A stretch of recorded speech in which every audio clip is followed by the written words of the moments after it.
Assalamualaikum warahmatullahi wabarakatuh. Nabi Hud alaihi salam adalah nabi dan rasul keempat yang patut diimani.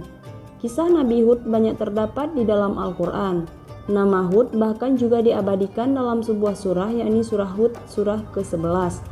Nabi Hud alaihi salam tinggal di negeri Yaman di sebuah tempat yang bernama Al-Ahqaf, bukit-bukit berpasir.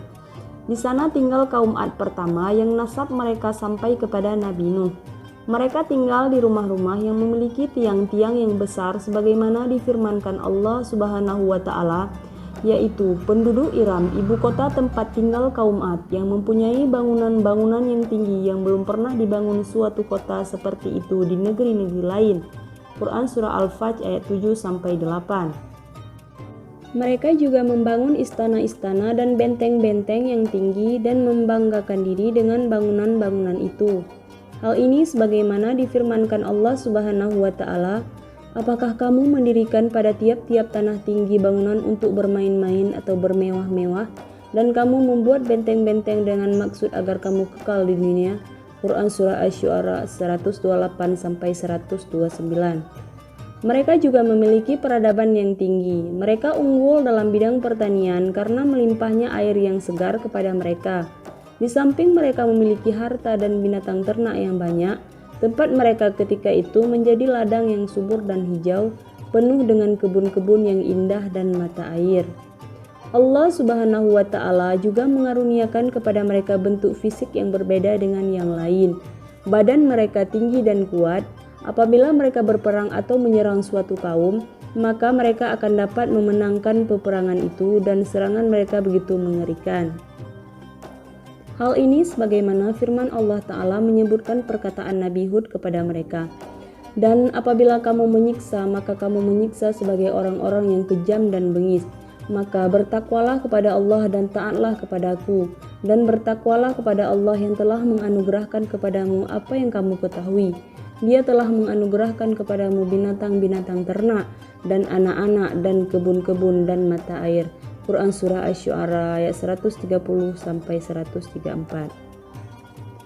Tetapi meskipun nikmat-nikmat yang Allah Subhanahu wa taala berikan kepada mereka begitu banyak, namun mereka tidak bersyukur kepada Allah Subhanahu wa taala terhadapnya. Bahkan mereka menyekutukannya dengan sesuatu. Mereka sembah patung-patung, dan mereka adalah kaum yang pertama menyembah patung setelah banjir besar zaman Nabi Nuh. Sebagaimana firman Allah, dan ingatlah oleh kamu sekalian di waktu Allah menjadikan kamu sebagai pengganti-pengganti yang berkuasa setelah lenyapnya kaum Nuh, dan Allah telah melebihkan kekuatan tubuh dan perawakanmu daripada kaum Nuh itu. Maka ingatlah nikmat-nikmat Allah agar kamu mendapat keberuntungan. Surah Al-A'raf ayat 69. Tidak hanya itu, mereka juga mengerjakan berbagai maksiat dan dosa serta mengadakan kerusakan di muka bumi. Maka Allah Subhanahu wa taala mengutus Nabi Hud alaihi salam kepada mereka untuk menunjukkan jalan yang lurus. Beliau mengajak mereka menyembah hanya kepada Allah Subhanahu wa taala saja dan melarang mereka berbuat syirik dan melakukan berbagai kemaksiatan. Beliau juga mengingatkan mereka agar bersyukur kepada Allah atas nikmat-nikmatnya yang diberikannya kepada mereka. Beliau berkata kepada mereka, "Wahai kaumku, sembahlah Allah, sesekali tidak ada Tuhan yang berhak disembah bagimu selain Dia. Maka mengapa kamu tidak bertakwa kepadanya?" Quran surah Al-A'raf ayat 65. Mereka pun bertanya-tanya tentang keadaan diri Nabi Hud alaihi salam. "Siapakah sebenarnya engkau, wahai Hud, sehingga mengatakan kata-kata seperti itu?" Hud menjawab, "Sesungguhnya aku adalah rasul yang dapat dipercaya bagimu. Oleh karena itu, bertakwalah kamu kepada Allah dan taatilah aku." Quran surah Asy-Syu'ara ayat 125-126. Maka kaumnya membantahnya dengan kasar dan sombong sambil berkata, "Sesungguhnya kami benar-benar memandang kamu dalam keadaan kurang akal, dan sesungguhnya kami menganggap kamu termasuk orang-orang yang berdusta." Quran surah Al-A'raf ayat 66. Hud menjawab, "Wahai kaumku, tidak ada padaku kekurangan akal sedikit pun, tetapi aku ini adalah utusan dari Tuhan semesta alam. Aku menyampaikan amanat-amanat Tuhanku kepadamu, dan aku hanyalah pemberi nasihat yang terpercaya bagimu." Quran surah Al-A'raf ayat 67-68.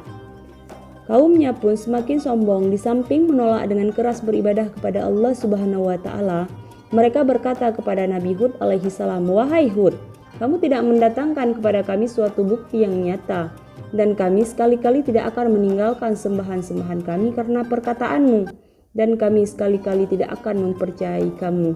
Kami tidak mengatakan melainkan bahwa sebagian sembahan kami telah menimpakan penyakit gila atas dirimu."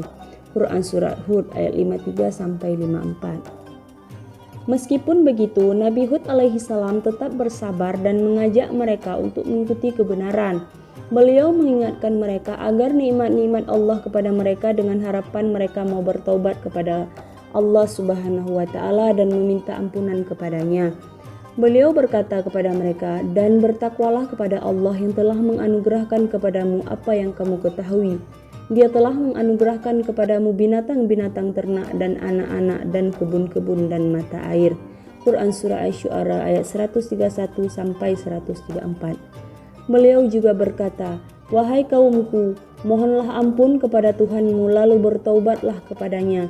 Niscaya Dia menurunkan hujan yang sangat deras atasmu, dan Dia akan menambahkan kekuatan kepadamu, dan janganlah kamu berpaling dengan berbuat dosa." Quran Surah Hud ayat 52. Tetapi Nabi Hud alaihi salam tidak mendapatkan kaumnya selain sebagai manusia yang telah mati hatinya dan telah menjadi keras seperti batu, memegang teguh kesesatan dan penyimpangan dan tetap kokoh menyembah patung. Mereka juga membalas nasihatnya dengan tindakan zalim dan olok-olokan, sehingga Nabi Hud berkata kepada mereka, "Sesungguhnya aku bersaksi kepada Allah dan saksikanlah olehmu sekalian bahwa sesungguhnya aku terlepas diri dari apa yang kamu persekutukan dengan yang lain. Sebab itu jalankanlah tipu dayamu semuanya terhadapku dan janganlah kamu memberi tangguh kepadaku. Sesungguhnya aku bertawakal kepada Allah, Tuhanku dan Tuhanmu. Tidak ada suatu binatang melata pun melainkan Dialah yang memegang ubun-ubunnya. Sesungguhnya Tuhanku di atas jalan yang lurus jika kamu berpaling. Maka sesungguhnya aku telah menyampaikan kepadamu apa amanat yang aku diutus untuk menyampaikannya kepadamu. Dan Tuhanku akan mengganti kamu dengan kaum yang lain dari kamu, dan kamu tidak mendapat mudarat kepadanya sedikit pun. Sesungguhnya Tuhanku adalah Maha Pemelihara segala sesuatu. Quran Surah Hud ayat 54-57. Mereka tetap saja menyombongkan diri dan membanggakan diri dengan kekuatannya, dan mereka berkata pada Nabi Hud dengan sombongnya, "Siapakah yang lebih kuat kekuatannya daripada kami?" Quran Surah Fussilat ayat 15. Mereka juga mengolok-olok Nabi Hud dan meminta kepadanya agar disegerakan azab. Mereka berkata, "Maka datangkanlah azab yang kamu ancamkan kepada kami jika kamu termasuk orang-orang yang benar." Quran Surah Al-A'raf ayat 70. Hud pun menjawab, "Sungguh sudah pasti kamu akan ditimpa azab dan kemarahan dari Tuhanmu. Apakah kamu sekalian hendak berbantah dengan aku tentang nama-nama berhala yang kamu beserta nenek moyangmu menamakannya? Padahal Allah sekali-kali tidak menurunkan hujjah untuk itu. Maka tunggulah azab itu. Sesungguhnya aku juga termasuk orang-orang yang menunggu bersama kamu." Quran Surah Al-A'raf ayat 71. Maka mulailah azab Allah datang kepada kaum Ad. Allah Subhanahu wa Ta'ala mengirimkan kepada mereka hawa yang panas yang membuat sumur-sumur dan sungai-sungai menjadi kering, tanaman dan buah-buahan menjadi mati. Hujan pun berhenti turun dalam waktu yang cukup lama. Lantas kemudian datang awan yang besar. Ketika mereka melihatnya, mereka bergembira dan mengira bahwa mereka akan diberikan curahan hujan. Mereka berkata, "Inilah awan yang akan menurunkan hujan kepada kami." Mereka mengira bahwa awan itu akan datang membawa kebaikan untuk mereka, menghilangkan haus dahaga mereka, memberi minum hewan-hewan mereka, dan menyirami kebun dan tanaman-tanaman mereka. Padahal awan itu datang membawa azab bagi mereka. Mereka pun ditimpa angin yang kencang yang terus menimpa mereka selama 7 malam 8 hari tanpa henti, yang membinasakan segala sesuatu yang ada di hadapannya sehingga mereka semua binasa. Allah Subhanahu wa Ta'ala berfirman, "Maka ketika mereka melihat azab itu berupa awan yang menuju ke lembah-lembah mereka, berkatalah mereka, 'Inilah awan yang akan menurunkan hujan kepada kami.'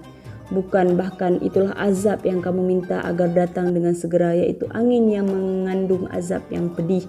yang menghancurkan segala sesuatu dengan perintah Tuhannya. Maka jadilah mereka tidak ada yang kelihatan lagi kecuali bekas-bekas tempat tinggal mereka. Demikianlah kami memberi balasan kepada kaum yang berdosa. Quran Surah Al-Ahqaf ayat 24. Dan Allah Subhanahu wa Ta'ala menyelamatkan Hud dan orang-orang yang beriman bersamanya. Allah Subhanahu wa Ta'ala berfirman, maka kami selamatkan Hud beserta orang-orang yang bersamanya dengan rahmat yang besar dari kami, dan kami tumpas orang-orang yang mendustakan ayat-ayat kami, dan mereka bukanlah orang-orang yang beriman. Quran Surah Al-A'raf ayat 72. Tidak ada yang tersisa dari bencana besar ini selain Nabi Hud alaihissalam dan orang-orang beriman yang berlindung di sebuah lembah. Setelah kaum Ad binasa, Nabi Hud dan orang mukmin hijrah ke Hadramaut memulai kehidupan baru. Kisah Nabi Hud dan kaum Ad ini memberikan banyak hikmah dan pelajaran yang masih relevan hingga saat ini. Pertama, kekayaan dan kekuatan merupakan titipan Allah Subhanahu wa Ta'ala yang tak patut disombongkan. Kedua, janji Allah akan azabnya adalah nyata. Allah menunjukkan kekuasaannya dengan menurunkan angin yang kencang yang menghancurkan. Ketiga, kesabaran dan kegigihan Nabi Hud menyuruhkan agama Allah layak ditiru hingga saat ini. Wassalamualaikum warahmatullahi wabarakatuh.